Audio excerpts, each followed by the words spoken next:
Herkese merhaba arkadaşlar. Kanalıma ve mutfağıma hoş geldiniz. Herkese sağlıklı, güzel günler diliyorum.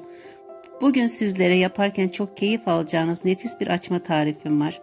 Herkese iyi seyirler. Malzemelerimiz 1 bardak ılık süt, 1 bardak ayçiçek yağı, 1 bardak yoğurt, 7 bardak unumuz var. 3 yemek kaşığı şeker, 1 yemek kaşığı tuz, 1 paket kuru maya. 2 tane yumurtamız var arkadaşlar. Yumurtanın bir tanesinin sarısını ayırıyoruz. Daha sonra üzerine sürmek için diğer ikisini de içerisinde kullanacağız. Açmamızı yapmaya başlayalım. Öncelikle kuru mayamızı ve ılık sütümüzü bir kabın içerisine alalım. Güzelce çırpalım. Mayamız ezilene kadar. Daha sonra diğer malzemelerimizi aktaralım. Yumurtamızı koyalım. Tuzumuz, şekerimiz,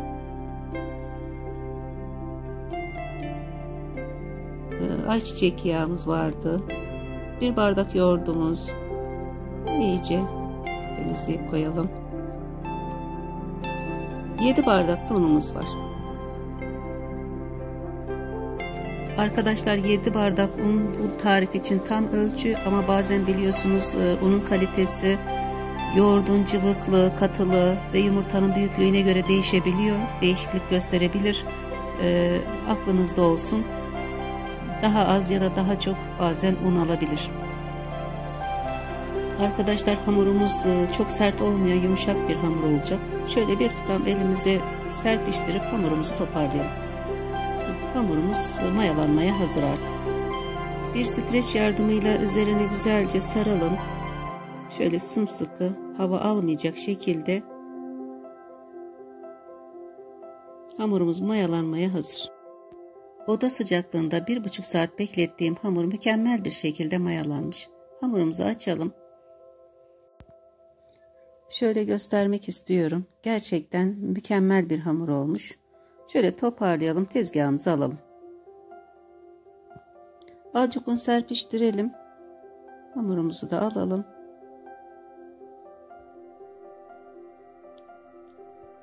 Şöyle biraz hamuru toparlayalım. Yapmaya başlayalım. Mandalina büyüklüğünde bezelerimizi hazırlayıp tezgahımıza dizelim.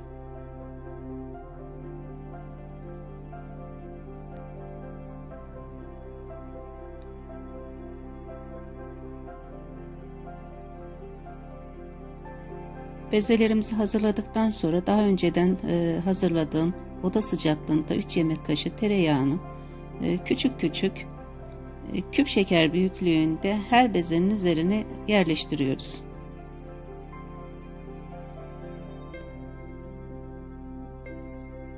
Hazırladığımız bezeleri şöyle unumuzu da kaldıralım bir kenara.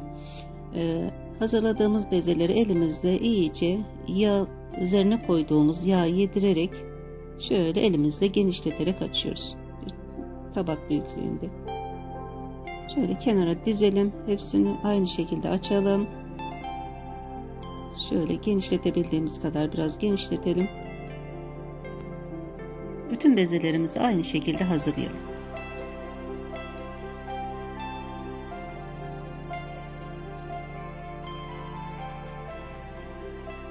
Son bir tane daha yapalım ve bitirelim. İkinci aşamaya geçelim. Bezelerimiz hazır. Şimdi arkadaşlar tepsimizi alalım, yakınımıza yerleştirelim. Açmanın şeklini vermeye başlayalım. Bu şekilde kendinize göre çevirip tepsimize diziyoruz. Bir elinizle tutup diğer elinizle şöyle çevirip hop, bu kadar kolay. Tepsimiz hazır. Üzerine temiz bir mutfak bezi örtüp tepsi mayası için 20 dakika bekletelim.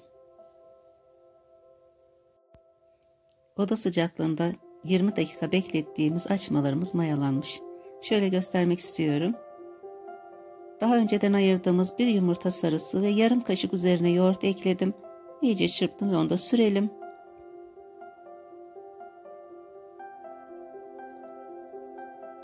Üzerine yarısına çörek otu, yarısına da susam dökelim. Ve fırına pişmeye götürelim artık. Tepsimiz hazır. 190 dereceye ayarladığım, önceden ısıttığım fırına pişmeye bırakalım. Açmalarımız pişti arkadaşlar. Şahane görünüyor. Gerçekten mükemmel kızarmış. Biraz soğumasını bekleyelim. Servise hazır. Evet arkadaşlar, gördüğünüz gibi gerçekten muazzam bir açmamız oldu. Şahane görünüyor. Yumuşacık, mis gibi kokusu. Gönül rahatlığıyla yapabileceğiniz bir tarif. Hiçbir zaman şaşmaz, yanıltmaz. Afiyet olsun arkadaşlar. Videomu beğendiyseniz beğen butonuna basmayı unutmayın. Bir başka tarifte görüşmek üzere.